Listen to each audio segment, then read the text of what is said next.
সম্মানের যোগ্য হলেন সেই ব্যক্তি যাকে ছাড়া এই রাজস্ব যজ্ঞ এবং এই ইন্দ্রপ্রস্থ কিছুই সম্ভব হতো না। আপনাদের সবাইকে অনুরোধ করব যে আপনারা সবাই একসাথে ইন্দ্রপ্রস্থকে একটি স্বতন্ত্র এবং সম্পন্ন রাজ্য হিসেবে স্বীকার করুন। আমরা স্বীকার করছি, স্বীকার আমরা। কিন্তু আমি এটা মানছি না। আমি এই প্রস্তাবকে অস্বীকার করছি।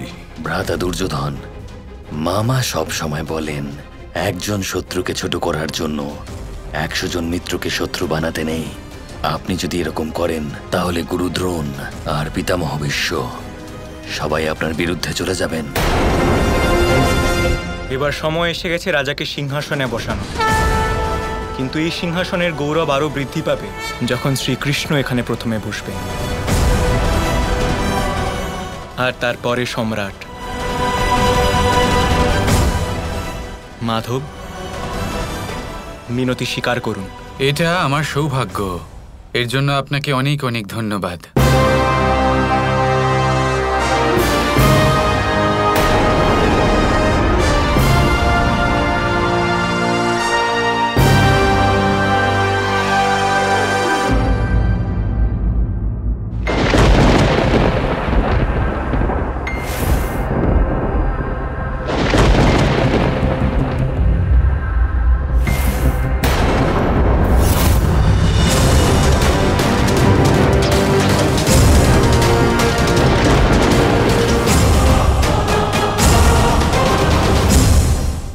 ছেদিরাজ, আপনি এখানে?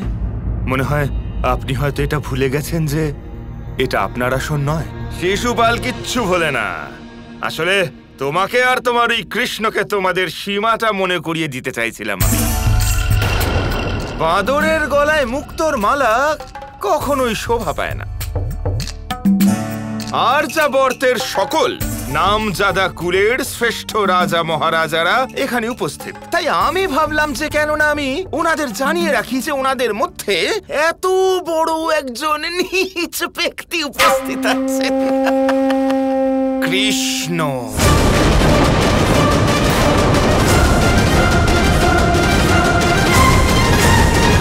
সাবধান শিশুপাল, তুমি অতিথি, কিন্তু তার মানে এই নয় যে আতিথ্যের মর্যাদা ভুলে যাবে। আমি জানতাম যে কৃষ্ণের কোনো না কোনো পোষ্য নিশ্চয়ই চিৎকার করবে।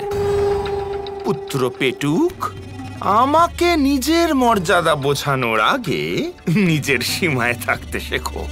না ভীম, ও নিজের মর্যাদার কথা ভুলে গেছে।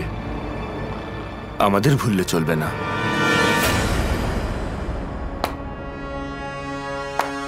চিৎকার করলো, এও চিৎকার করলো। প্রথমে পেটুক চিৎকার করলো, আর তারপরে কাপুরুষটাও চিৎকার করলো। পাণ্ডব, তোমাদের অস্তিত্বটা কি? কে তোমরা? আমি বলছি সভার সবাইকে যে এদের জন্ম কিভাবে হয়েছিল। 5 জন স্বামীর সন্তান, 2 জন মাতার গর্ভে, 5 জন আলাদা আলাদা দেবতার কাছে ভিক্ষা চেয়ে এদের মায়েরা এদের জন্ম দিয়েছিল। ভিখারিগণ, ভিক্ষায় পাওয়া সন্তানগণ, আজ সিংহাসন দেখাচ্ছ আমাকে, জ্ঞান দিতে এসেছ আমাকে। শিশুপাল, আমার ধৈর্যের পরীক্ষা তুমি এতটাও নিও না যে আমার ধৈর্যের বাঁধ ভেঙে যায়। তাহলে তুই মারবি আমাকে? তাহলে মার না। আমি হলাম অমর। চুপচাপ নিজের ধনুক আর বাণ তোল, আর গিয়ে নিজের কলঙ্কিত মায়ের আঁচলে মুখ ঢাক, নয়তো এখানেই মেরে ফেলবো। শিশুপাল, সহ্য করার সীমা থাকে। মায়ের অপমান করে সেই সীমা পার করে যাচ্ছ তুমি। ভুলে যেও না যে অমরত্বের এই বরদান মাতার জন্যই পেয়েছো তুমি। সব মাতাদের সম্মান করতে শেখো। তুই জ্ঞান দিবি আমাকে? জন্মের পরই নিজের মাকে ছেড়ে গেছিস তুই।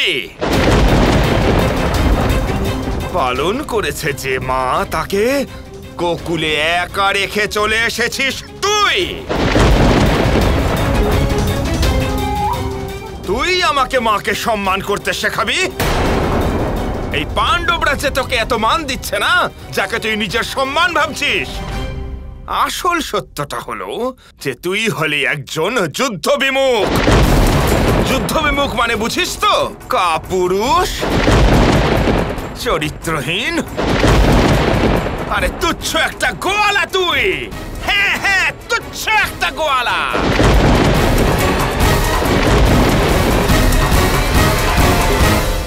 শিশুপাল, অমরত্বের বর পেয়েছ বলে নিজের মর্যাদা ভুলে যেও না। ভুলে যেও না শ্রীকৃষ্ণ হলেন এই যজ্ঞের যজমান। আরে ও আবার কিসের যজমান? সাবধান ছেদিরাজ। দেখো, এনাকে তো আমি ভুলেই গেছিলাম। আরে এই কুলের গৌরব তো ইনি এগিয়ে নিয়ে যাবেন। দুই মা মিলে 5 জন স্বামী সঙ্গ করেছেন, আর ইনি একাই 5 জন স্বামী সঙ্গ করবেন। আমি অগ্নিকন্যা। কোনো অগ্নিকন্যা টন্যা কিচ্ছু নও তুমি। তুমি হলে একজন তুচ্ছ কন্যা। গুনতে ভুল করেছি আমি, 5 নয়, তোমার তো 6 জন যার পক্ষে কথা বলতে এসেছো তুমি। এই ভণ্ড কৃষ্ণ, এর পক্ষ নিতে এসেছো তাই না? আর এসব কি সখাসখি সখাসখি সব জানি আমি, আর এই সম্পূর্ণ ভারতবর্ষও জানে কি নাটক চলছে তোমাদের মধ্যে। আর এমনিও তোমার তাতে কি বাসে যায়? 5 জন হোক বা 6 জন বা 7। শিশুপাল, চুপ করো তুমি। এই দেখুন, দল বেঁধে আসা শারমেয়র দলকে। একলা সিংহকে আহ্বান জানাচ্ছে। তোমাদের অভ্যাসটা এবার বুঝতে পারছি, কিন্তু যে কৃষ্ণকে এত সম্মান দিচ্ছ, ওকে আমার আগে সিংহাসনে বসানোর জন্য এক তুচ্ছ মেয়ে আর তার 5 অকর্মণ্য স্বামী।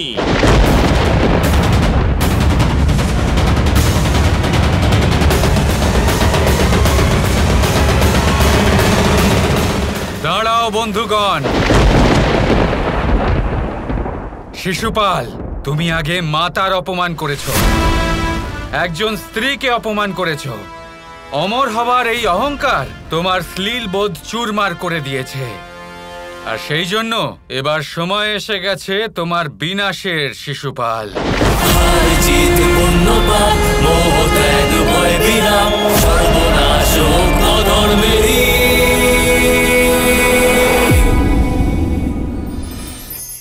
শব্দই হলো শূন্য, শব্দই হলো আরম্ভ, শব্দই হলো অন্ত, শব্দই হলো অমর, শব্দই হলো ব্রহ্ম। এই শব্দ হলো অত্যন্ত বিশেষ। কেউ কাঁদলে তাকে হাসিয়ে তোলে, কেউ হাসলে তাকে কাঁদিয়ে দেয়। কারোর মনে উদ্দীপনা জাগিয়ে তুলতে পারে, আবার কারোর মনে কাঁটা হয়ে বিঁধে থাকতে পারে। একটা অত্যন্ত গুরুত্বপূর্ণ কথা যা বোঝা অত্যন্ত আবশ্যক।